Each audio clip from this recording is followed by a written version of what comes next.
My name is Renae Campbell, and I am a research associate at the Asian American Comparative Collection, also called the AACC for short. The AACC is a teaching, study, and research collection that is housed in the Alfred W. Bowers Laboratory of Anthropology on the University of Idaho campus here in Moscow, Idaho. The AACC is a curated collection of comparative objects, archaeological artifacts, historical documents, images, and textual resources that support research related to Asian American heritage. Today I want to share with you the significance of one of the many items in the AACC, this Highlander beer bottle. This bottle was acquired by the AACC's founder and volunteer curator, Dr. Priscilla Wagers, as part of her research on Idaho's former Kooskia internment camp. Though it is less well known than many World War II incarceration and detention camps, there is a growing body of research related to the Kooskia internment camp.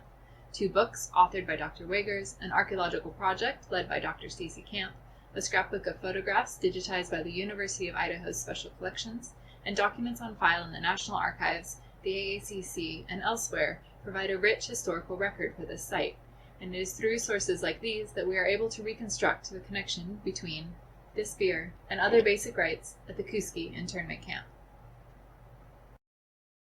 The Kooskia internment camp, located in north-central Idaho, was one of 9 internment camps used during World War II as incarceration facilities for Japanese nationals, who, often based on hearsay and little to no evidence, were imprisoned by the United States government. Kooskia was, in many ways, a satellite to the Fort Missoula internment camp, located across the state line in Montana, but was unique as the only work camp in the United States for Japanese internees. Although detainment was far from a just process, the U.S. government's classification of the men in the Kooskia internment camp as alien internees did at least place them under the jurisdiction of the Geneva Convention, and because Article 34 of the Geneva Convention prohibited forced labor, internees had to voluntarily transfer to the Kooskia internment camp and were entitled to earn wages for the work they performed while there. Under these unique circumstances, Kooskia's so-called internee laborers were entitled to rights not afforded to internees in other facilities or to Japanese Americans incarcerated in War of Relocation Authority camps. The fact that they were entitled to these rights, however, did not mean that the men imprisoned in the Kooskia internment camp were initially granted them. Between May of 1943 and May of 1945, the Kooskia internment camp held approximately 265 men of Japanese ancestry, though only about 200 lived there at any given time. These men came from all over the United States and from Mexico. Some were even kidnapped from Panama and Peru. All of them had been previously imprisoned in other Immigration and Naturalization Service, INS, camps, and had voluntarily transferred in order to be closer to family members, for the chance to earn money, or for other reasons. They arrived to find an already constructed facility located in the remote wilderness of Idaho. The camp was so remote, in fact, that authorities had not felt it necessary to fence it, even though it had operated as a prison labor camp since 1935. Letters written upon arrival indicate that the camp facilities, its lack of a fence, its rugged terrain, and the opportunity to earn wages of $55 to $65 per month were all perceived as welcome changes. Though still imprisoned, at least initially, Kooskia seemed to many better than their previous circumstances. A few of the men transferred to the Kooskia internment camp worked support jobs, cooking, doing laundry, or working in the mechanic shop, for example. But most were construction workers, tasked with building a road along the margin of the wild and scenic Lochsaw River that extended into Montana through the Bitterroot Range. As the men familiarized themselves with life in the Kooskia internment camp and began construction on what would become Highway 12, contradictions between what they were promised and what they experienced started to surface. Feelings of mistreatment were exacerbated by a camp superintendent who had previously supervised prison laborers and tended to treat the Kooskia internees as such, and who also routinely ignored or dismissed their concerns. And so, in July of 1943, the men in the Kooskia internment camp composed a petition outlining their complaints and sent it to the officer in charge of the Fort Missoula internment camp in Montana. This petition was written in Japanese and had to be translated for the officials at Fort Missoula. Unfortunately, only the English translation survives, but even from this document, it is clear that the men in the Kooskia internment camp were voicing detailed and legitimate concerns that were based on their knowledge of the terms of the Geneva Convention and directives issued by INS. Leveraging their knowledge of the rights guaranteed by these documents, their voluntary transfer to the Kooskia internment camp, and the importance of their labor, the petitioners left INS little room to dispute their claims. For its part, the United States government also had a vested interest in addressing these concerns. The men in the Kooskia internment camp were not only essential workers on a road-building project that was deemed to be a national military priority, but they were also seen as a form of wartime insurance.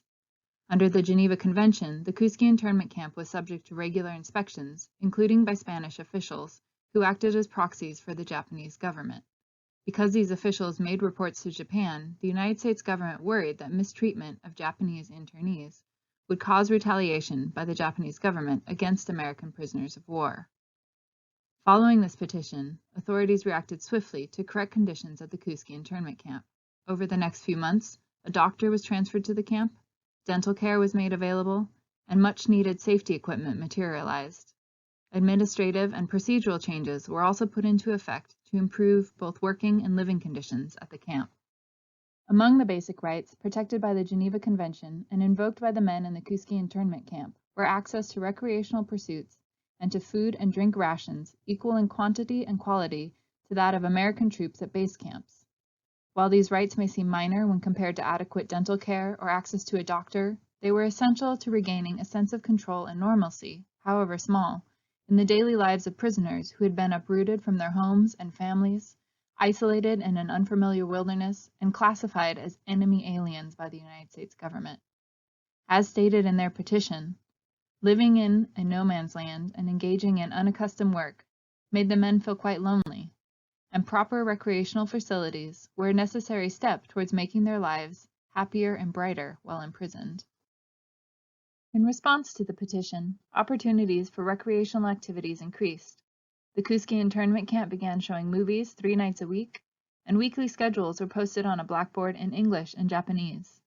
The men could also listen to the radio in their free time, participate in dance, drama, or musical groups, garden, practice arts such as drawing, painting, woodworking, stone crafting, and weaving, and they could also visit the canteen. Articles 11 and 12 of the Geneva Convention specifically entitled internees to establish a camp canteen. Although the items sold were subject to approval and the accounts were regularly audited by INS staff, the men imprisoned in the Kooskia internment camp operated their canteen and divided its profits as they saw fit, which included providing for their communal welfare. According to interviews, photographs, and official documents, the Kooskia canteen sold cigarettes, gum, candy, novelties, clothes, slippers, soap, shaving items, writing materials, sewing supplies, and more. Workers who earned less money received a monthly $3 credit at the canteen, which could be used for extra food, tobacco, toiletries, or even beer. You may recognize the label on this bottle of Highlander beer from the example in the AACC collection. The right to sell beer in the Kooskia camp canteen was a particular point of contention between administration and prisoners at the Kooskia internment camp. Internees were aware that it was available at other internment camps, like the one in Fort Meade, Maryland, and that the Geneva Convention entitled them to the same daily ration of 1 beer a day that American troops enjoyed. Yet even after permission to sell beer had been granted, Camp Superintendent Dean Reamer seemed determined to obstruct access to it, first by refusing to apply for the necessary permits, later by failing to sign ration cards, and then by opposing supply runs. In these instances, other camp employees eventually interceded on behalf of the prisoners, but it was not until after Superintendent Reamer was replaced that beer could be reliably stocked and sold in the canteen. From photographs and documents, it appears that Highlander beer was the brand most frequently sold in the canteen. Brewed in Missoula, Montana by the Highlander Beer Company between 1910 and 1964, except during Prohibition, Highlander was distributed throughout the region. This historic sign, for example, still exists on a building in Butte, Montana. Former Kooskia internment camp employees recall having cases of beer shipped from Fort Missoula, or, on at least one occasion, driving beer back to the camp from Missoula by truck. During World War II, Highlander beer was also sold at the Lochsaw Lodge, located east of the Kooskia internment camp along the route of Highway 12. Former Kooskia internment camp employees would likely have driven by this lodge on their supply runs made to Fort Missoula. For the men in the Kooskia internment camp who oversaw the operation of the canteen, and for those who browsed the shelves to purchase the food, drinks, including Highlander beer, and personal items that they desired, these acts restored a small degree of control to their daily routine. And while these small acts were, in fact, basic rights promised to them under the terms of the Geneva Convention and INS directives, it was likely empowering to know that it was their own knowledge, actions, and persistence that had ultimately made these acts possible. With the administrative, staff, and procedural changes that followed the petition, life in the Kooskia internment camp became more tolerable. Camp administrators' relationship with the men imprisoned in the Kooskia internment camp improved, as did their respect for internee rights, safety, and well-being. As the men continued the construction work that was regarded as a national military priority, they now had the option of enjoying a hard-earned beer, attending a movie, or otherwise recreating at the end of their day. By their own resourcefulness and initiative, the men in the Kooskia internment camp were able to restore moments of normalcy and comfort to their lives. In the diary that he kept while imprisoned, Reverend Hosen Seki, founder and minister of the New York Buddhist Church, noted the homesickness and captivity that he felt in the Kooskia internment camp. But he also mentions moments of enjoyment and hope. On April 22, 1944, Seki commented that spring had arrived with little wild flowers which peeped out for lovely sunshine, and that this, and beer, made him feel, at least temporarily, okay.